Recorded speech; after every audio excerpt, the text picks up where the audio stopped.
Assalamualaikum warahmatullahi wabarakatuh. Perkenalkan, saya Wiwin Mulyawati, mahasiswa PPG dalam jabatan kategori 1 gelombang 2 di Universitas Sultan Ageng Tirtayasa. Perkenankan, pada kesempatan ini saya akan melaporkan tugas praktik bayi best practice. Lokasi yang digunakan yaitu di tempat saya mengajar di SDN Negeri Panorama, Kecamatan Cimalaka, Kabupaten Sumedang. Kegiatan praktik baik ini saya laksanakan pada PPL Aksi 2. Pertemuan pertama pada tanggal 6 Januari tahun 2023 dan pertemuan kedua tanggal 9 Januari tahun 2023.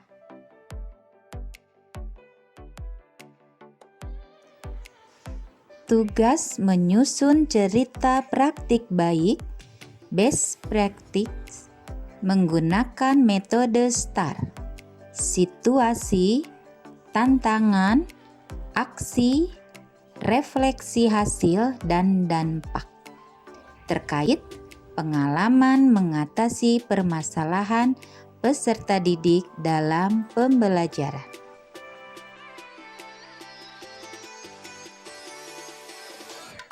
Tujuan yang ingin dicapai meningkatkan motivasi belajar peserta didik kelas 1 pada pembelajaran tematik.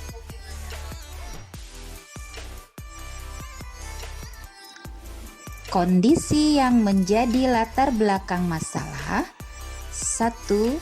Peserta didik kurang bersemangat mengikuti proses pembelajaran. 2. Pada saat proses belajar, peserta didik banyak yang hanya diam pada saat ditanya oleh guru. Peserta didik kurang semangat belajar. 3. Guru dalam menyampaikan materi pelajaran masih menggunakan metode dan model yang konvensional.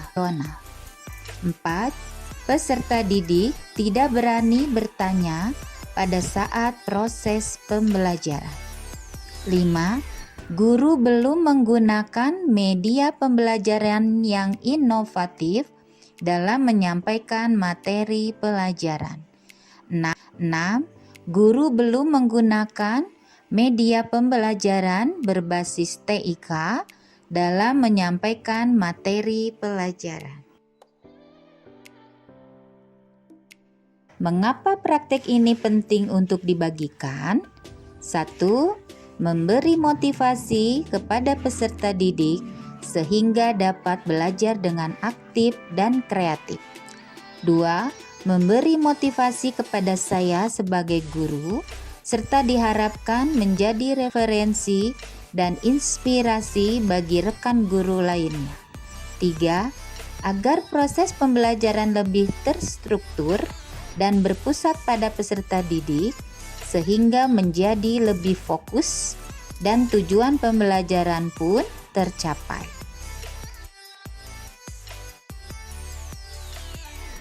Apa yang menjadi peran dan tanggung jawab guru dalam praktek ini? Adapun peran dan tanggung jawab pendidik dalam proses pembelajaran ini yaitu: 1.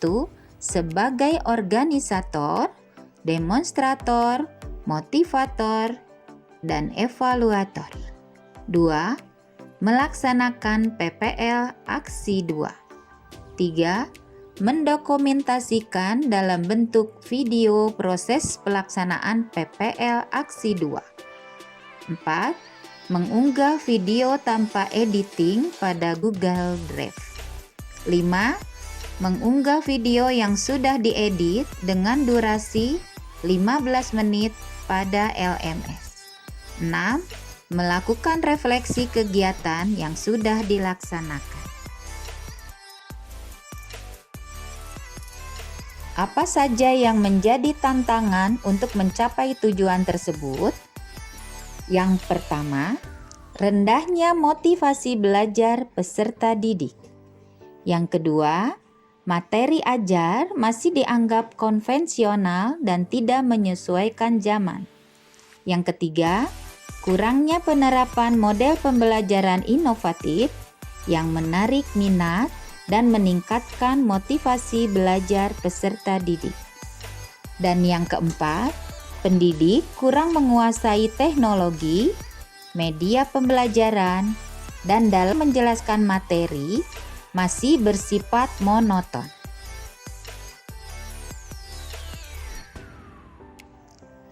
Dan siapa saja yang terlibat dalam praktek ini? Yang pertama, pendidik yang menerapkan desain pembelajaran yang sudah dibuat. Yang kedua, peserta didik yang mengikuti pembelajaran dengan aktif dan kreatif. Yang ketiga, dosen dan guru pamong sebagai pembimbing. Dan yang keempat, kepala sekolah dan rekan sejawat yang telah membantu dan memberi solusi dalam kegiatan pembelajaran.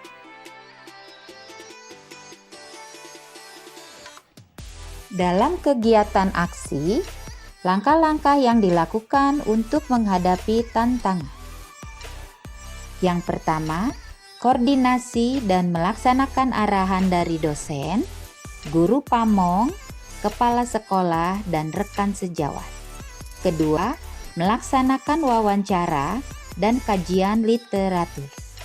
Ketiga, merumuskan solusi yang akan dilaksanakan. Keempat, mempersiapkan fasilitas yang dibutuhkan.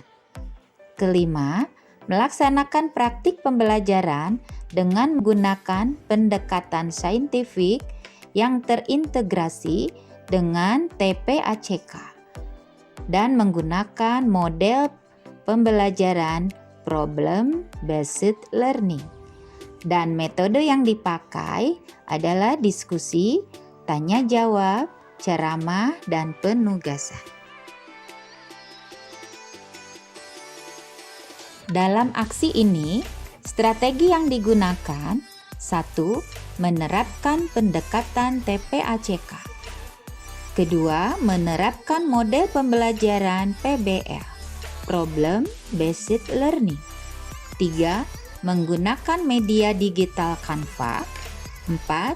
Menggunakan bahan ajar PPT atau PowerPoint.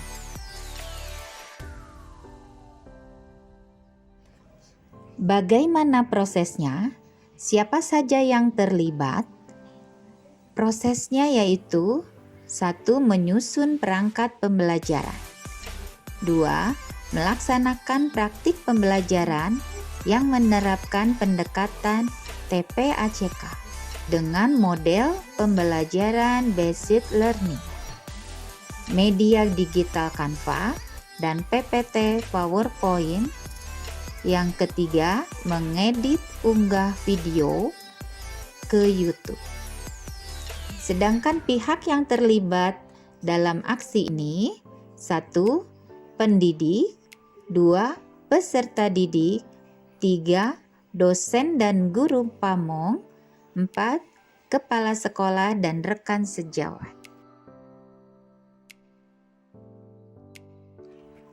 Sumber daya atau materi yang dibutuhkan dalam aksi ini: selain guru memiliki peran sentral sebagai sumber daya manusia yang berperan dalam merancang desain proses pembelajaran di sekolah, tetapi tidak sekedar sumber daya manusianya saja yang dipersiapkan dalam hal ini.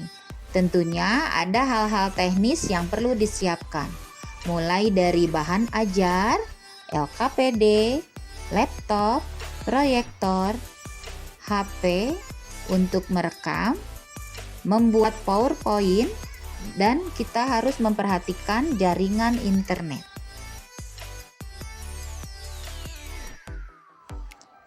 Refleksi hasil dan dampak. Praktek pembelajaran memberikan dampak positif yang dapat meningkatkan motivasi belajar peserta didik. Mereka sangat antusias dan tertarik untuk mengikuti kegiatan pembelajaran menggunakan media digital Canva dan PPT atau PowerPoint. Selain itu, Respon guru yang lain sangat positif karena hal ini merupakan inovasi dalam pembelajaran tematik di kelas 1 yang belum pernah dilakukan. Faktor keberhasilan dari pembelajaran yang telah dilaksanakan adalah pembelajaran yang interaktif dengan menggunakan model PBL, Problem Based Learning, dengan menggunakan media PowerPoint.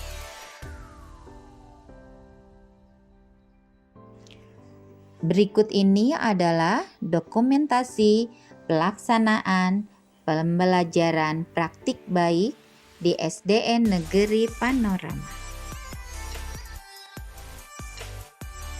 Baik, sekian pemaparan dari saya.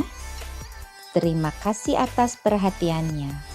Wassalamualaikum warahmatullahi wabarakatuh.